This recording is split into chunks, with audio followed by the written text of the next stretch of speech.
जब भगवान श्री कृष्ण कौरवों के यहाँ गए तो उन्होंने वहां जाकर उनसे कहा कि यदि आप आधा साम्राज्य नहीं दे सकते हैं तो केवल 5 गांव दे दीजिए। और इतना बड़ा हस्तिनापुर का साम्राज्य है, 5 गांव देना कोई बड़ी बात नहीं है, मैं 5 गांवों पर पांडवों को मना लूंगा। और दुर्योधन ने भगवान श्री कृष्ण को वहां से अपमानित कर भगा दिया और बोल दिया ग्वाले यहाँ से भाग जा और उन 5 व्यक्तियों को जाकर के बता देना कि बिना युद्ध के मैं सुई की नोक बराबर भी जमीन नहीं दूंगा। फिर क्या था, भगवान श्री कृष्ण युधिष्ठिर से जाकर के कहते हैं कि अब तुम्हारे सामने केवल युद्ध ही शेष है, वरना तुम्हारे पास कुछ भी नहीं बचेगा। बस यहीं से मेरी पंक्तियां जन्म लेती हैं कि कुरुक्षेत्र का मैदान है, एक तरफ कौरवों की सेना है, एक तरफ पांडवों की सेना है। पंक्तियां पढ़ती हूँ, सुनिएगा कि तलवार धनुष और पैदल सैनिक, तलवार धनुष और पैदल सैनिक कुरुक्षेत्र में खड़े हुए, रक्त विपाशु महारथी एक दूजे सम्मुख खड़े हुए। तलवार धनुष और पैदल सैनिक कुरुक्षेत्र में खड़े हुए, रक्त विपाशु महारथी एक दूजे सम्मुख खड़े हुए। कई लाख सेना के सम्मुख पांडव 5 विचारे थे।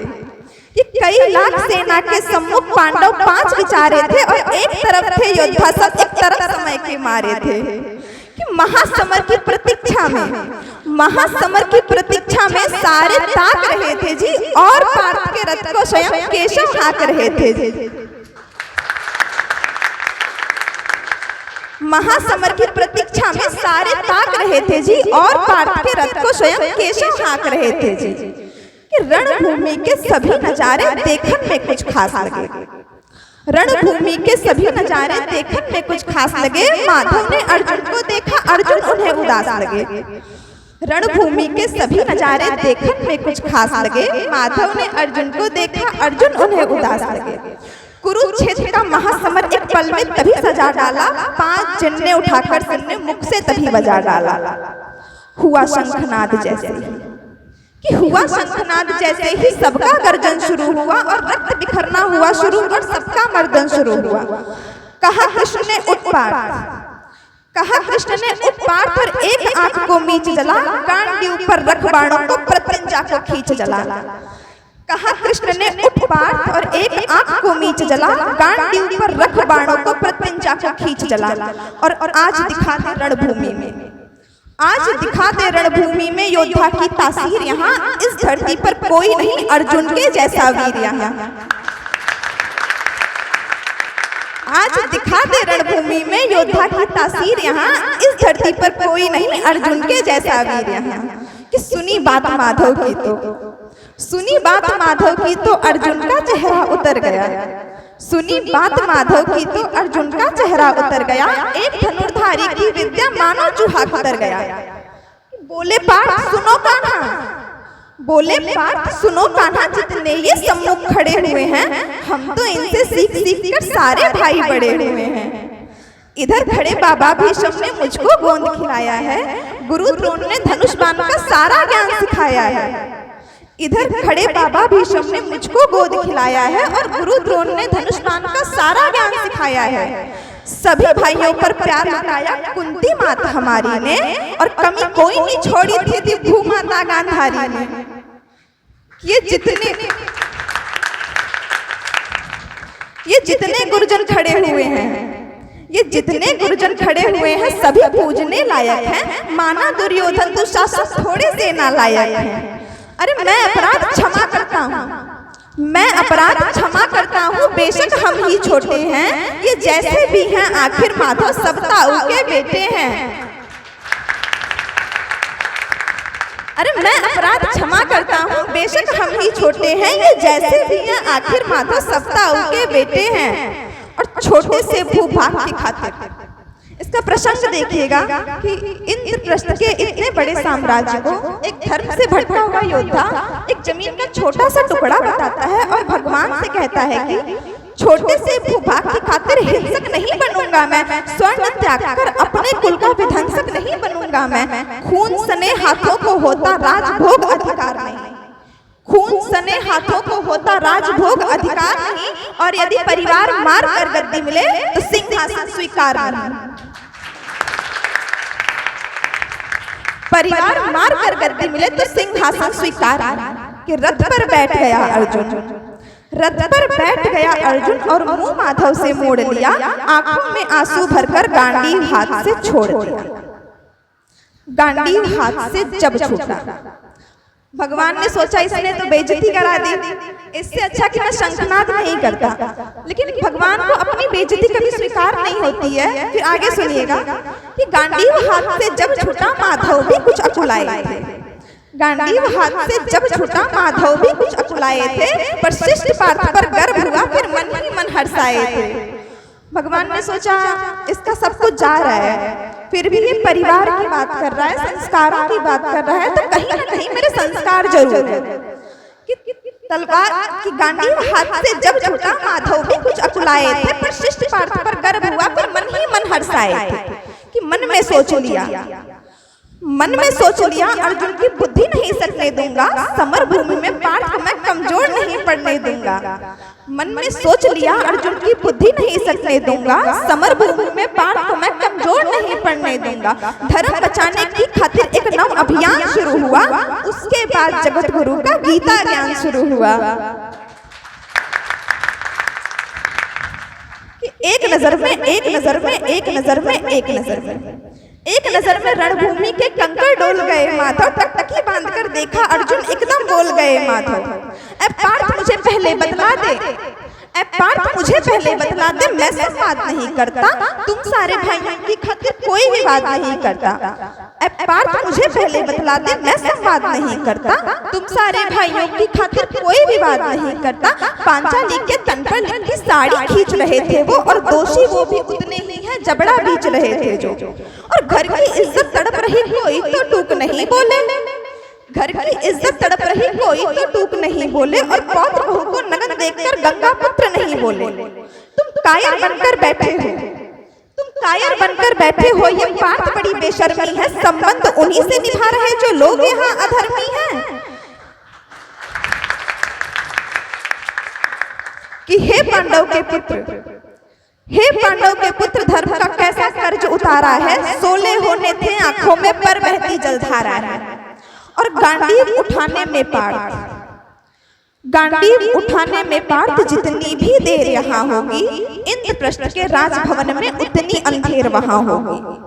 गांडीव उठाने में पार्थ जितनी भी देर यहाँ होगी, इंद्रप्रस्थ के राजभवन में उतनी अंधेर वहां होगी। इंद्रप्रस्थ के राजभवन में अधर्म धर्म की गहराई में खुद को नाप रहा अर्जुन।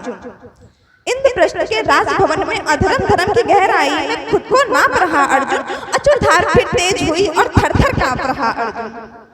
केशव मुझको बतलाओ, फिर पार्थ बोलते हैं भगवान से, केशव मुझको बतलाओ, नाशक कैसे बन जाऊं, मृत सिंहासन लाशों पर मैं शासक कैसे बन जाऊं।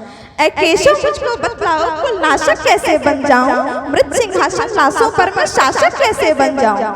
कैसे उठेंगे कर उन पर, कैसे उठेंगे कर उन पर जो कर पर अधर लगाते हो। कर का मतलब होता है हाथ और अधर का मतलब होता है होठ। पार्थ बोलते हैं भगवान से कि मैं उन पे हाथ कैसे उठाऊं जो मेरे हाथों को चूमते हो।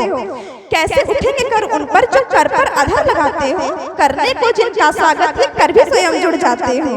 इन्हीं करों ने बाल काल में सबके पैर दबाए हैं, और इन्हीं करों को पकड़ करों में पिता मां मुस्काए हैं। कि अपनी बाणों की नोक, अपनी बाणों की नोक जो इनकी ओर करूंगा मैं, केशव मुझको मृत्यु दे दो उससे पूर्व मरूंगा मैं।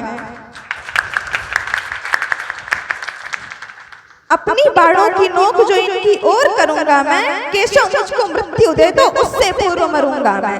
और बात युद्ध के मुझे न कुछ भी पास दिखाई देता है, कि बात युद्ध के मुझे न कुछ भी पास दिखाई देता है, और माधव इस रणभूमि में बस नाश दिखाई देता है।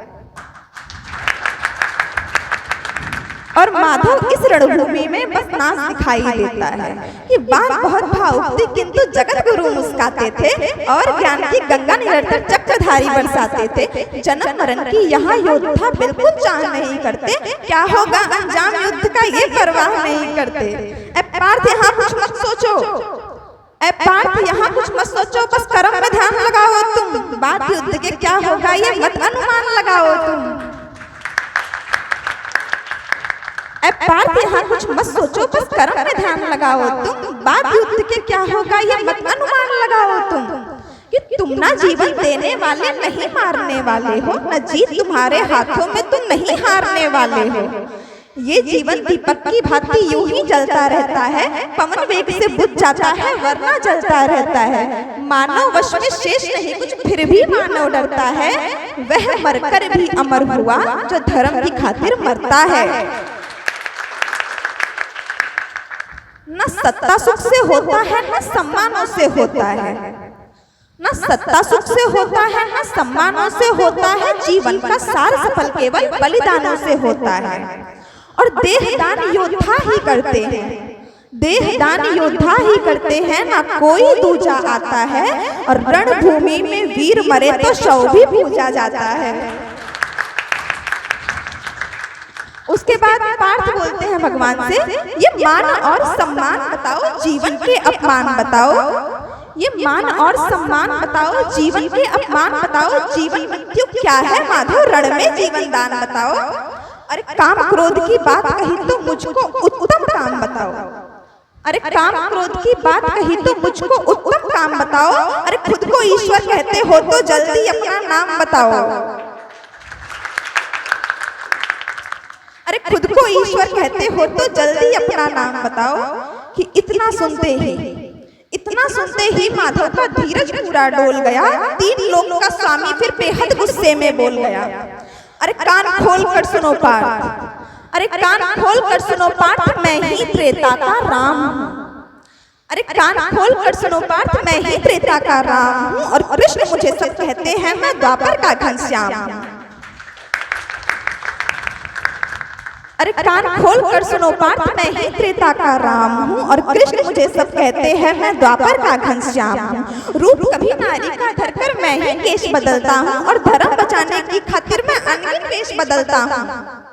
विष्णु जी का दशम रूप मैं परशुराम मत वाला हूँ। नाग कालिया के फन पर मैं मर्दन करने वाला हूँ।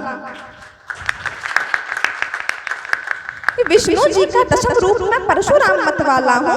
नाग कालिया के फन पर मैं मर्दन करने वाला हूँ। कि महिषासुर और बाकासुर को मैंने जिंदा गाड़ दिया। नरसिंह बनकर धर्म की खातिर हिरण्यकश्यप फाड़ दिया। और रथ नहीं तनिक भी बढ़ता है, रथ नहीं तनिक भी बढ़ता है, बस मैं ही आगे बढ़ता हूँ। कि रथ नहीं तनिक भी बढ़ता है, बस मैं ही आगे बढ़ता हूँ। गांडीव हाथ में तेरे है, पर रणभूमि में मैं लड़ता हूँ। गांडीव हाथ में तेरे है, पर रणभूमि में मैं लड़ता हूँ। कि जैसे ही मेरे माधव का कद थोड़ा सा बड़ा हुआ, सहमा सा था अर्जुन एकदम रस्ते खड़ा हुआ। माँ गीता के ज्ञान का सीधा हृदय पर प्रहार हुआ। माँ गीता के ज्ञान का सीधा हृदय पर प्रहार हुआ। और मृत्यु के आलिंगन हेतु फिर अर्जुन तैयार हुआ। कि जितने यहाँ अधर्मी हैं, चुन चुनकर सबको सजा दूंगा। इतना रक्त बहाऊंगा, धरती की प्यास बुझा दूंगा। कि जिधर बाण चले पार्थ के सब पीछे हट जाते थे। रणभूमि के कोने कोने लाशों से पट जाते थे। जिधर बाण चले पार्थ के सब पीछे हट जाते थे। रणभूमि के कोने कोने लाशों से पट जाते थे। धर्मराज के शीश के ऊपर राज मुकुट की छाया थी। भगवान ने युद्ध जितवा दिया, युधिष्ठिर का राज्याभिषेक हुआ। अब कविता की अंतिम 2 पंक्तियां पढ़ती हूँ। कि धर्मराज के शीश के ऊपर राज मुकुट की छाया थी, पर सारी दुनिया जानती थी ये बस केशव की माया थी। पर सारी दुनिया जानती थी ये बस केशव की माया थी। और धर्म किया स्थापित इसने, दाता दया निधान की जय। हाथ जोड़कर सारे बोलो चक्रधारी भगवान की जय। धन्यवाद।